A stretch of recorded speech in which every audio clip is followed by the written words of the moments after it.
Audience, मैं हूं Marrion Samson और मैं आपको अपने भरपूर दिल से वेलकम करती हूं आपके फेवरेट यूथ शो पूरे दिल से में। जिस तरह से आप जानते हैं कि नए साल का आगाज़ तो अब हम 1 महीने से कर चुके हैं, लेकिन मेरा इस नए साल में आपके साथ ये फर्स्ट इनकाउंटर है और फर्स्ट एपिसोड है और मैं अपनी तरफ से भी आप सबको नए साल की ढेरों खुशियाँ मुबारक कहती हूँ। जिस तरह से आप जानते हैं कि हमने जनवरी में कुछ ऐसी एपिसोड्स की जिनमें हमने सीखा कि किस तरह से इंसान जो है तनज़्ज़ुल से तरक्की की तरफ जा सकता है। हमने फेलियर्स को डिस्कस किया, हमने जो है डिप्रेशन को डिस्कस किया, हमने जो है इब्लीस के जो हथकंडे हैं जिनसे वो हमें गिरा देता है उनको भी डिस्कस किया। और आज भी हम एक ऐसी ही एपिसोड आपके सामने लेकर आए हैं। आज हम बात करेंगे God will restore what you lost, खुदा आपको बहाल करेंगे। आज की एपिसोड में हम अपने फेलियर्स को डिस्कस करेंगे और हम बात करेंगे कि किस तरह इंसान जिस चीज़ को नुकसान समझता है, खुदा के हुजूर वो नुकसान नहीं होता, बल्कि खुदा आपको उस चीज़ को डबल करके रिटर्न करने की सलाहियत रखते हैं। बहुत सारी बातें करेंगे, लेकिन पहले मिलते हैं टीम से। ऑगस्टिन, कैसे हैं आप? मैं ठीक मैरियन, आप ठीक है? मैं बिल्कुल ठीक हूँ। ऑगस्टिन, आज जिस तरह से हमारा टॉपिक है कि खुदा हमारे हर नुकसान से हमें बहाल करेंगे, तो आप मुझे बताएं कि ज़िंदगी में चलते हुए आपने कोई ऐसा नुकसान जो है अपनी ज़िंदगी में फेस किया हो? बिल्कुल मैरियन, ये तो कोई भी शख्स ऐसा नहीं कह सकता। जितने भी मैं समझता हूँ लोग हमें देख भी रहे हैं और जितने भी लोग इस वक्त ज़मीन पर हैं कि उन्होंने ज़िंदगी में कभी कोई मुश्किल ना देखी हो या ज़िंदगी में कोई ऐसे हालात ना देखे हों जिनमें से उन्हें एक वक्त में ऐसा लगा हो कि शायद अब सब दरवाजे बंद हो चुके हैं, अब कोई उम्मीद नहीं हमें, और तभी खुदा की एक उम्मीद, खुदा की एक रोशनी उन्हें नज़र आई और वो फिर से रिस्टोर हुआ। मेरी ज़िंदगी में भी एक बार नहीं बल्कि बारहा बार ऐसे फेसिस गुजरे, ना महज मेरी ज़िंदगी में बल्कि मेरी फैमिली की ज़िंदगी में भी। 2020 में जैसा कि आपने बताया बड़ा डिफ़िकल्ट ईयर, हम 2021 में एंटर होते ही हमने पूरे दिल से शो की तरफ से लोगों को ये मोटिवेट किया कि हम जानते हैं 2020 तो बड़ा मुश्किल का साल था, लेकिन खुदा ने एक मरतबा फिर मौका दिया 2021 को हम कैसे बेहतर बना सकते हैं। हमने लास्ट 2 जो हमारे एपिसोड गुजरे उनमें भी बेशुमार बातें की अपने गेस्ट के वसीला से भी, और हमने मिल के भी उनको सिखाने की कोशिश की। आज एक मरतबा फिर हमारे पास मौका है, दोस्तों के पास भी मौका है कि सीखें कि खुदा कैसे बहाल करने की कुदरत रखता है। तो आप भी जानती हैं 2020 में तो चूँकि एक वक्त ऐसा आ गया था पूरी दुनिया रुक चुकी थी, और पूरे दिल से शो तो जब से हमने स्टार्ट किया है तब से तो हमारी कोशिश यही रही कि हम रुकें ना, बल्कि हम हर हफ्ते शो करें। लेकिन ऐसी सिचुएशन आ गई कि मैं कोरोना पॉजिटिव हो गया, मेरी फैमिली पॉजिटिव हो गई, तो जिसकी वजह से हमारा स्टूडियो भी हमने कुछ दिनों के लिए उसे क्लोज़ कर दिया ड्यू टू SOP की वजह से।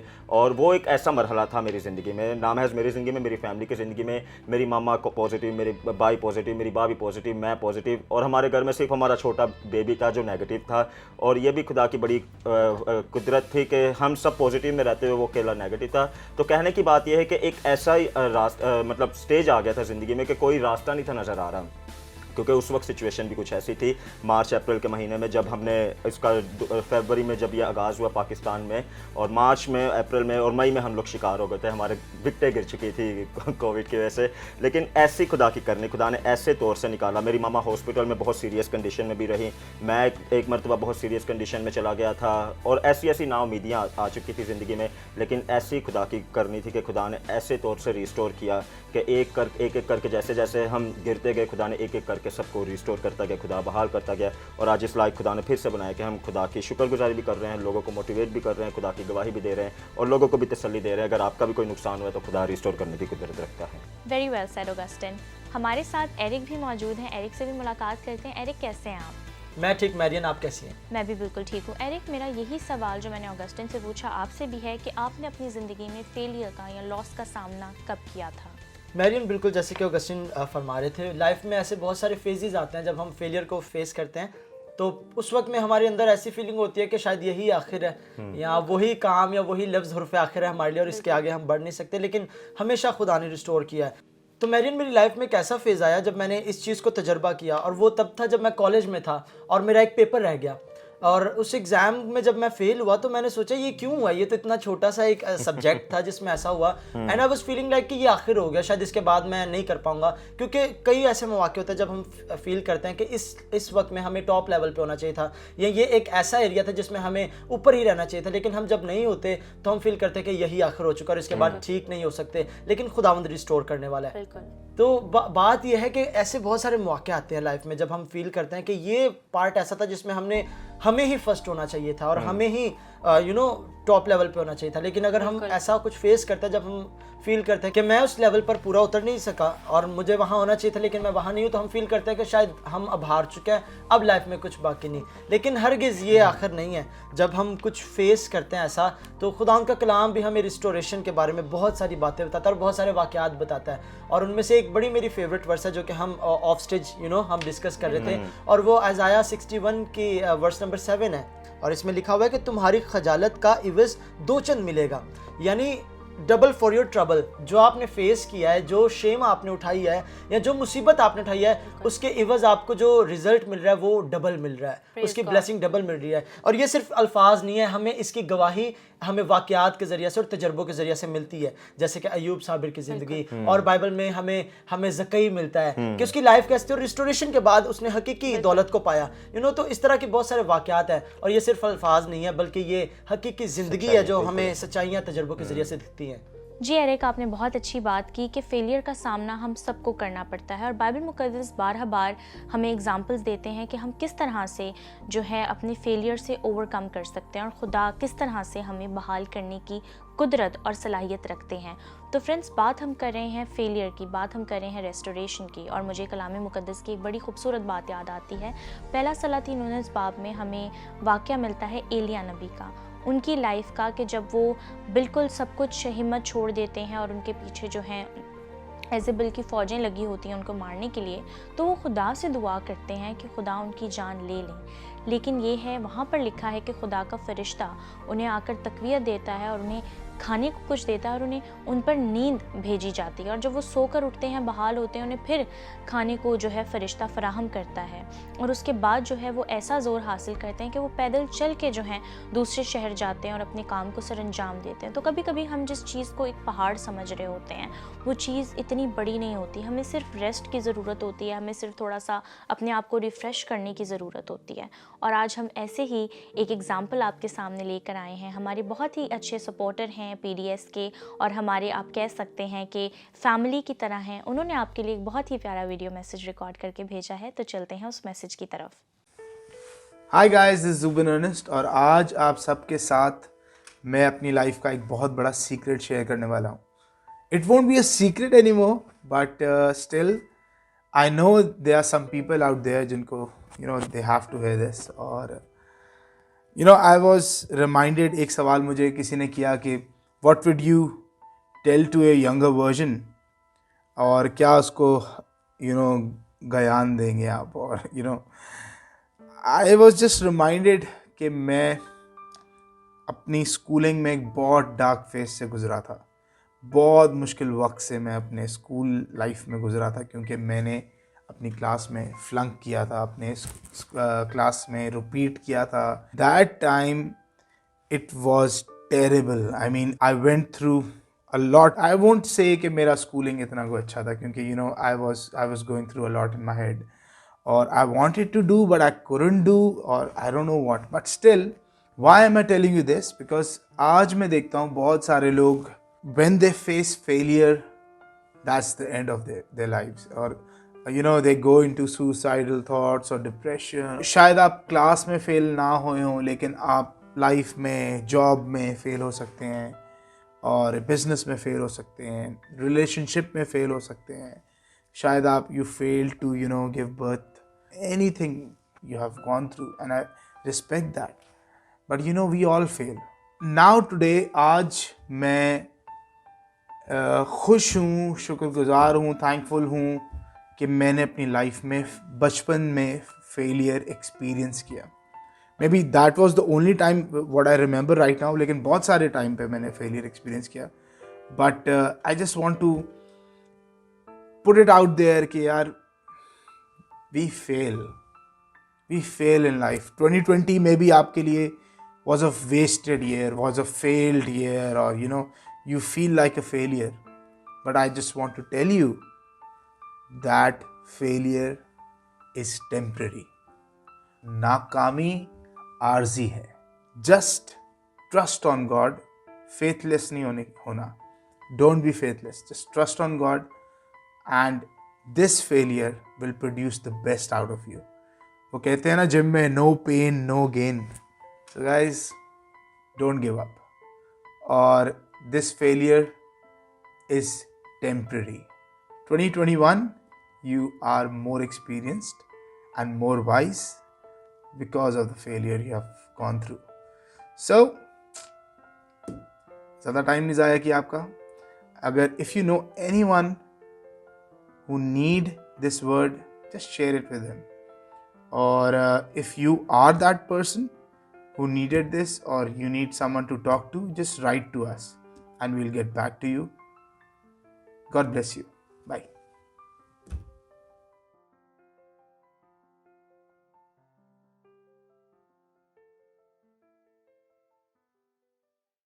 Welcome back viewers. यकीनन आपने इस वीडियो के वसीला से बहुत सारी मोटिवेशन को हासिल किया होगा. मैरियन, कितनी ज़्यादा इंस्पायरिंग अल्फाज थे और मोटिवेशनल ये वीडियो थी जो कि जुबिन भाई ने इतनी ज़बरदस्त बातें की और अपने उस बचपन के टाइम को भी रिकॉल किया.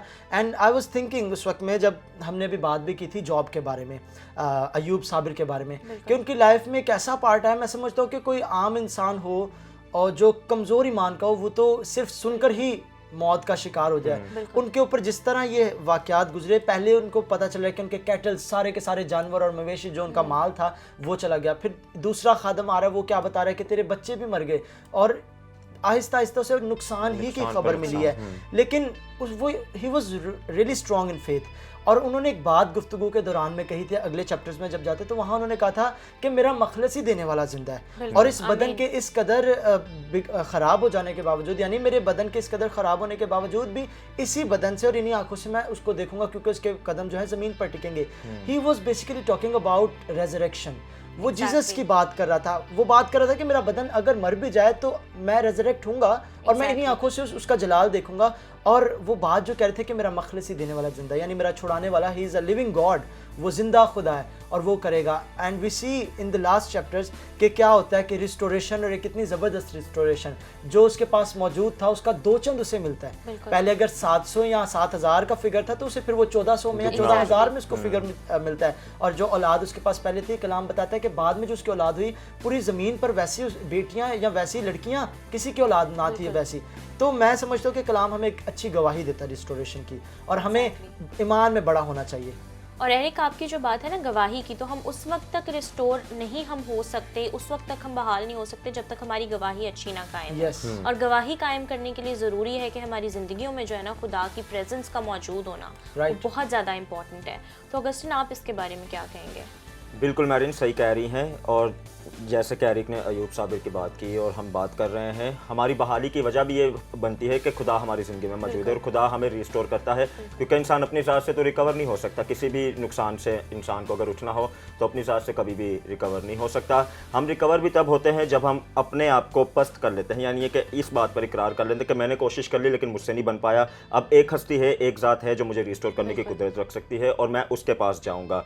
हमें यही सीखना है कि अगर जब हमें मुसीबत हम पर आती है, हमने इस पर स्पेसिफिक एक टॉपिक भी किया था, trouble time run to god not from god. और अगर हम खुदा से भाग जाएंगे तो फिर तो सवाल ही नहीं ना पैदा होता कि हम दोबारा से रिस्टोर होंगे. बाइबल मुकद्दस में भी ऐसी ही हमें मिसालें मिलती हैं कि लोगों ने अपना आप खुदा को दे दिया, भले जितना भी नुकसान हमें मिले. और दुनिया में भी रहते हुए, बाइबल की तो चले हतमी फैसला है ना, बाइबल का तो इससे बढ़कर तो कोई मिसाल हो ही नहीं सकती हमारे लिए. लेकिन दुनिया में भी हमें ऐसे लोग मिलते हैं जिन्होंने अपना पूरा का पूरा, एक बार नहीं फेल हुए बल्कि बहुत मरतबा फेल हुए, लेकिन उनको पता था कि एक दिन तो मैं कामयाब होऊंगा, एक दिन तो मैं उठूंगा, एक दिन तो मैं आगे बढ़ूंगा. तो हमारी ज़िंदगी में भी हमें ये सीखना है कि अगर मैं आज गिर चुका हूँ या 2020 में मैं गिर चुका था, मेरा फाइनेंस गिर चुके थे, मेरी फैमिली में से कोई गुजर गया, मेरे अपनी ज़िंदगी में को बड़ा नुकसान हुआ, कोविड ने मुझे बड़ा नुकसान पहुँचा दिया, तो 2021 एक मरतबा फिर बड़ी मोटिवेशन को लेकर आया, 2021 एक मरतबा फिर बड़ी तसल्ली को लेकर आया है.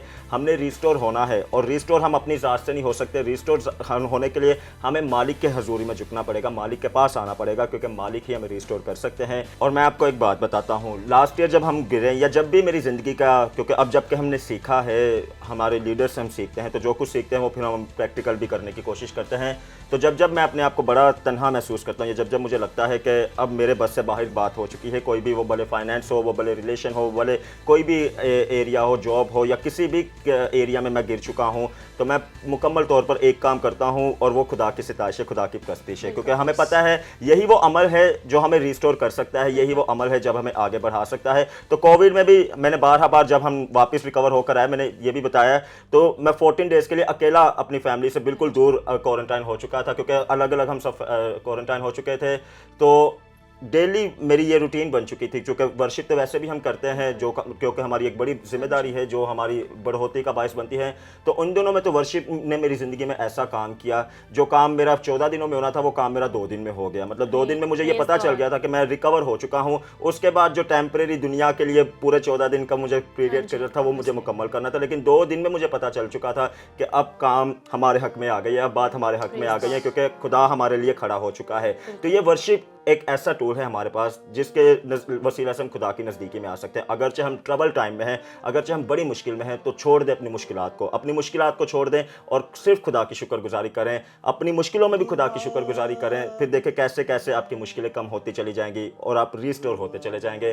तो आपको रिस्टोर करने के लिए आज एक मरतबा फिर हम वर्शिप का सेगमेंट ऐड करने लगे हैं। ज़रूर इन सारी बातों को सीखें कि कितना ज़रूरी है वर्शिप करना और कितना ज़रूरी है खुदा की शुक्रगुजारी करना। फिर देखें, अगर आज आप अपने आप को तनहा भी महसूस कर रहे हैं या मुश्किल में भी महसूस कर रहे हैं, तो खुदा आपको ज़रूर रिस्टोर करेगा इस सेगमेंट के वसीला से। सुदियां बावा विच रह, दुआ विच रह, दुआवा विच रह।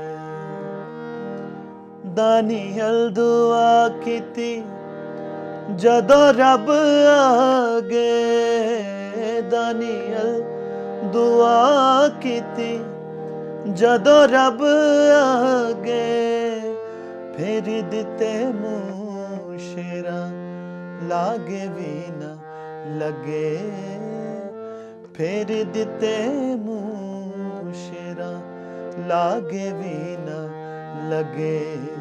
चुप ओ न वट ले, चुप ओ न वट ले, कोल गए सिबह दुआ विच रह, दुआवा विच रह।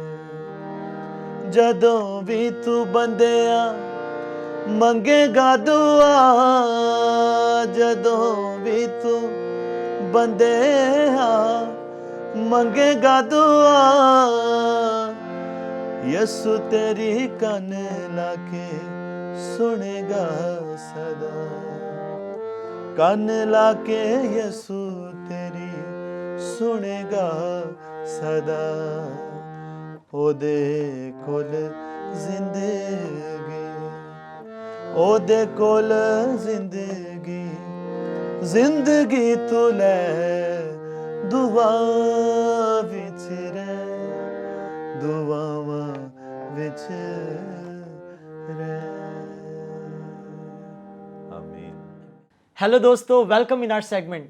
जैसा कि वर्शिप को सुन के आपने जान ही लिया होगा कि पूरे दिल से एक मरतबा फिर आपके लिए एक वर्शिप सेगमेंट लेकर आया है, जिसमें हम बहुत सारी गुफ्तगू करने को हैं खुदावंद की प्रस्तिश के मुतालिक, खुदावंद को पसंद आने के मुतालिक और उसके नाम की ताज़ीम और हम्द व सताइश करने के मुतालिक बहुत सारी बातें करने को हैं। तो जैसा कि आपने अभी सुना और देखा भी, हमारे साथ हमारे बहुत ही रिप्यूटेड गेस्ट खुदावंद के परस्तार मौजूद हैं और मेरा दिल खुदावंद की शुक्रगुजारी से भरा है इनकी ज़िंदगी के लिए कि ये जिस तरह खुदावंद के नाम को जलाल दे रहे हैं पाकिस्तान में और बहुत सारे शहरों में, बहुत सारी ज़िंदगियों की तब्दीली का सबब बन रहे हैं। हमारी तो हमेशा यही दुआ रहती है कि आप इसी तरह खुदावंद की सताइश करते रहें और हम मिलकर इसी तरह इस सफ़र में आगे बढ़ें और ज़िंदगियों को बताने वाले बने कि ज़िंदा खुदावंद हमारा खुदा है। आइए बढ़ते हैं आगे, मैं आपकी मुलाकात कराता हूँ हमारे आज के गेस्ट से। Welcome in our show. भाई कैसे हैं आप? जी मैं बिल्कुल ठीक हूँ, खुदावंद की शुक्रगुजारी करता हूँ और आपके लिए भी मेरा दिल खुदावंद के हजूर शुक्रगुजारी से भरा है कि आप एक नौजवान भाई हैं जो खुदावंद को जलाल दे रहे हैं, पूरे दिल से जलाल दे रहे हैं और मुझे इस प्रोग्राम में आके बड़ी खुशी है। बिल्कुल भाई, खुदावंद के नाम को जलाल है जो हमें इस लायक बनाता है और मेरा दिल शुक्रगुजारी से भरा है आज इस वक्त के लिए कि खुदावंद ने मुमकिन किया कि आज हमारे सेट्स पर आप हैं और हम मिलकर बहुत सारी बातें करने को और सीखने को हैं। तो इससे पेशतर के बहुत सारी बातें मज़ीद की जाएँ वर्शिप के मुतालिक और खुदावंद को प्रेज़ देने के मुतालिक। मैं चाहता हूँ कि आप अपने बारे में कुछ बताइए, अपने खुदावंद में सफ़र के बारे में कुछ बताइए। मैं अपने बारे में ये बताना चाहता हूँ कि जब मैं छोटा ही था, तकरीबन 4-5 साल का होऊंगा, जब मैंने संडे स्कूल जाना शुरू किया तो संडे स्कूल में मैंने जाके गीत सीखने तो फिर एक कन्वेंशन थी, तो हमारे घर के सामने पास ही एक छोटा सा ग्राउंड था, वहाँ पर कन्वेंशन हो रही थी। तो कन्वेंशन के बाद वो कन्वेंशन वालों ने क्या किया कि अपना बाजा हमारे घर छोड़ गए। वो 3 दिन कन्वेंशन चली, तो वो 3 दिन हारमोनियम हमारे घर था। तो वो मैंने 3 दिन बाजे की जान नहीं फिर छोड़ी, फिर लगा रहा, ऐसा लगन लगी। और मैंने उन 3 दिनों में एक गीत भी बजाना सीख लिया, ज़बूर। तो ये था कि मैं उस वक्त मैं दुआ भी कर रहा था, और उन दिनों में मैंने ख्वाब भी देखा कि खुदावंद मुझे अपनी सिताइश के लिए इस्तेमाल करेगा और किस तरीके से मैं आगे जाऊंगा। तो वो 3 दिन जब बाजा हमारे घर रहा तो मैंने बजाना शुरू किया, और करते करते मैंने एक ज़बूर निकाल लिया। उसके बाद फिर ऐसी लगन लगी गीत गाने बजाने से कि खुदावंद का शुक्र, आज खुदावंद ने तब से अब तक फिर आप खुदावंद की सताइश करते जी हैं। जी जी और खुदावंद की हमारे सिताइश। व्यूवर्स जानते हैं, सब लोग जानते हैं, पाकिस्तान की कलीसिया और मैं समझता हूँ कि बाहर भी बहुत से ममालिक में लोग जिन्होंने आपके गीत सुने जानते हैं कि आप किस तरह खुदावंद की सताइश करते हैं। और यकीनन जब खुदा चुनता है तो वो, जब खुदावंद खड़ा करता है तो वो एक मंसूबे के तहत खड़ा करता है। और हम अपने पूरे दिल से के प्लेटफॉर्म से व्यूवर्स हमेशा बताते हैं कि आप और हम सब जो इस ज़मीन पे रहते हैं, हम बेमकसद नहीं, बल्कि हम में से हर एक की ज़िंदगी में खुदावंद ने एक मकसद रखा है, और खुदावंद चाहता है कि हम उस मकसद के तहत ज़िंदगी गुजारें और खुदावंद का ऑनर करें। शाहिद भाई, हम यूं ही आगे बढ़ेंगे क्योंकि आप खुदावंद के परस्तार हैं, आप हमदो सताइश करके खुदावंद की परस्तिश करते हैं, और खुदावंद ने आपको तोड़ा दिया, आप गाते हैं, बजाते हैं। तो मैं चाहता हूँ आप इसके मुतालिक बताइए कि आपके नज़दीक परस्तिश क्या है, और खुदावंद की परस्तिश करने का ताल्लुक़ हमारी ज़िंदगी से किस तरह गहरा होना चाहिए और किस तरह हमें आगे बढ़ना चाहिए। जहाँ तक बात है प्रस्तश की और सताइश की, सताइश और प्रस्तश एक 2 अलग अलग पार्ट हैं। जहाँ पर सताइश है तो खुदावंद कहता है कि ऐ सब कौमों, ऐ सब उम्मतों, तालियां बजाओ, खुदावंद के हजूर गाओ। तो सताइश हर कौम, हर कबीले के लोग कर सकते हैं। लेकिन जब प्रस्तश की बारी आती है तो प्रस्तश इन अल्फाजों से कुछ आगे है, गाने बजाने से कुछ आगे है। उसमें आपका रवैया है, प्रस्तश में आपका एटीट्यूड है, सिर्फ आपकी अच्छी आवाज़ या अच्छा गाना बजाना नहीं है। जब आप सिताइश करते हैं, जब आप हम्दो सना करते हैं, तो ये बात सच है कि हमारा खुदा जब साज आवाज़ मिलते हैं तो वो महजूज होता है, उससे खुशी होती है और वो तख्त नशी होता है। लेकिन खुदा जब ये बात करते हैं परस्तार की, तो खुदा उन गाने बजाने वालों में से भी कुछ ऐसों को ढूंढ रहा होता है जो सिर्फ होंठों से नहीं बल्कि दिल से उसे जलाल दे रहे होते हैं। तो इसका मतलब है कि प्रस्तश में आपका रवैया है, आपका एटीट्यूड है, जो इन अल्फाजों से, जो साज़ों के तालमेल से बहुत आगे है। प्रस्तश असल में इंसान का रवैया खुदा के सामने क्या है, उसके दिल का हाल, सिर्फ अल्फाज नहीं बल्कि उसका दिल, उसकी जान, उसकी बॉडी की इन्वॉल्वमेंट है, जो ये जाहिर करती है कि कोई मबूद है उसके सामने, जिसके सामने वो झुका है, जिसे वो जलाल दे रहा है। प्रस्तश एक असल में हकीकत में एक इंसान का रवैया है। बहुत खूबसूरत भाई। और मैं समझता हूँ कि जब तक वो रवैया उसके साथ ना जुड़े, जब तक हमें उसके साथ मोहब्बत ना हो जाए, हम उस रवैये को खुद बिल्ड नहीं कर सकते। बल्कि जब हम पर खुदावंद की मोहब्बत का मुकाशफा खुलता है, उसके उस बड़े फजल का मुकाशफा खुलता है, तो फिर प्रस्तिश का दरिया हमारे अंदर से जारी होता है और हम अपनी लाइफ से उसे ऑनर करने लग जाते हैं और हमारी बातों से प्रस्तिश जारी हो जाती है। और मैं समझता हूँ कि कलाम मुकद्दस में हमें कदीम ही से नज़र आता है कि साज़ों और आवाज़ों के साथ जो प्रस्तिश की जाती है, स्पेसिफिकली जो हम्द सताइश इस तरह गा कर की जाती है, खुदावंद को वो बहुत पसंद है। हम बाइबल में पढ़ते हैं, और जैसे कि आप जिक्र कर रहे थे कि खुदावंद महजूज होता है, सफन्या में एक बड़ी ज़बरदस्त आयत है कि खुदावंद के लोग जब खुदा के लिए गाते हैं तो खुदावंद खुशी से उन पर गाता है। तो कितनी ज़बरदस्त बात है। और कलाम मुकद्दस में नज़र आता है कि आसमान पर फरिश्ते और करोबी भी प्रस्तिश करते हैं। तो आप सिंगिंग और ये म्यूज़िक के हवाले से बताएं कि इसकी इन्वॉल्वमेंट कितनी इंपॉर्टेंट है चर्च में। मैं आपको बताना चाहता हूँ कि जब एक चर्च में माहौल, रूहानी माहौल, जब तो कई दफ़ा हमने लोगों को ये बातें करते सुना है कि यार आज हमें बरकत मिली है। वही शख्स नेक्स्ट संडे गाता तो कहते नहीं यार आज ना कुछ काम ਜਿਹੜਾ ਨਾ ਉਹ ਉਂਝ नहीं सी। मतलब क्या है कई दफ़ा आप सिर्फ गा बजा नहीं रहे होते, आप दिल से उन बातों को महसूस करते हैं कि जब आप ये कहते रब खुदावंद बादशाह है, यस तो आप जब मगन होते हैं कि एक बादशाह तख्त नशीं है, यस तो आप उसके ऑनर में गा रहे हैं, तो आपकी रूह संजीदा होती है, आपकी बॉडी लैंग्वेज थोड़ी संजीदा हो जाती है। तो इसका मतलब है आप प्रस्तश के माहौल में आ गए। सिर्फ गाना बजाना तो सिताइश हमदो सना है, यस लेकिन प्रस्तश जौन सी है उसमें आपकी रूह का इन्वॉल्व होना ज़रूरी है, क्योंकि खुदा ऐसे परस्तारों की तलाश में है यस कलाम बताता है। जो रूह और सच्चाई से। इस दुनिया में गाने वाले तो बहुत हैं जो साज़वाज़ों को मिला भी सकते हैं और ऐसा सुर करते हैं कि क्या कमाल कर देते हैं, लेकिन खुदा का कलाम ये कहता है कि ये कौम होंठों से तो मेरी ताज़ीम करती है, लेकिन इनके दिल मुझसे दूर है, क्योंकि उनके दिल और उनके रवैये बहुत मुख्तलिफ हैं, जिस वजह से खुदा बरकत नहीं देता। और खुदा का रूह जो सुनने वाले हैं या जो आपके साथ मिलकर प्रस्तश कर रहे हैं, उन पर जुम्बश नहीं कर रहा, उनकी ज़िंदगियाँ नहीं बदल रही। बिल्कुल। अरे तुम पुकारो तो सही, तुम्हारी प्रस्तश की आवाज़, सिर्फ हमदो सना नहीं, प्रस्तश तुम्हारा जो रवैया है, जब वो प्रस्तश में डाल जाएगा, तुम सच में खुदावंद को जलाल देना शुरू कर दोगे। फिर आपको खुदा की तलाश नहीं करनी पड़ेगी, फिर खुदा आपकी तलाश करेगा और खुदावंद फिर आपको बरकत देगा और आपको बाबरकत बना के आपके वसीला से, आपके गाने बजाने के वसीला से लोग बरकत पाएंगे। यस, फिर खुदावंद ही हमें बाइस से बरकत बना देगा। और बड़ी खूबसूरत भाई आपने बात की कि ये एक रवैया है, और कलाम मुकद्दस में एक वाक़या मिलता है जब उस खातून ने यीशु मसीह के कदमों को आंसुओं से भिगो दिया और अपने सर के बालों से साफ किया, तो उसमें ना गाना था ना बजाना, लेकिन वो प्रस्तिश का ऐसा ज़बरदस्त रवैया उसने पेश किया कि यीशु ने उसकी बाबत कहा कि तूने जो किया अच्छा किया।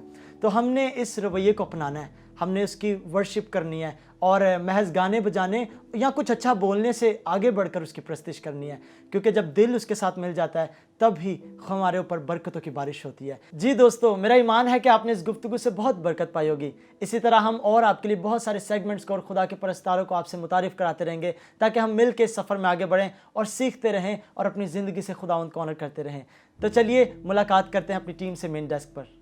तो दोस्तों, उम्मीद है आपको आज का शो बहुत ज़्यादा पसंद आया होगा। हम कोशिश करते हैं कि ऐसे टॉपिक्स लेकर आएं जिनसे ना सिर्फ आपकी एंटरटेनमेंट हो बल्कि इस्लाह भी हो। आप हमारे फेसबुक पेज को लाइक करें, यूट्यूब चैनल को सब्सक्राइब करें और आप हमें बता सकते हैं कि आप कौन से टॉपिक्स चाहेंगे जो कि हम डिस्कस कर सकते हैं। आपसे मुलाकात होगी अगले हफ्ते आपके फेवरेट यूथ शो में, जिसका नाम है पूरे दिल से।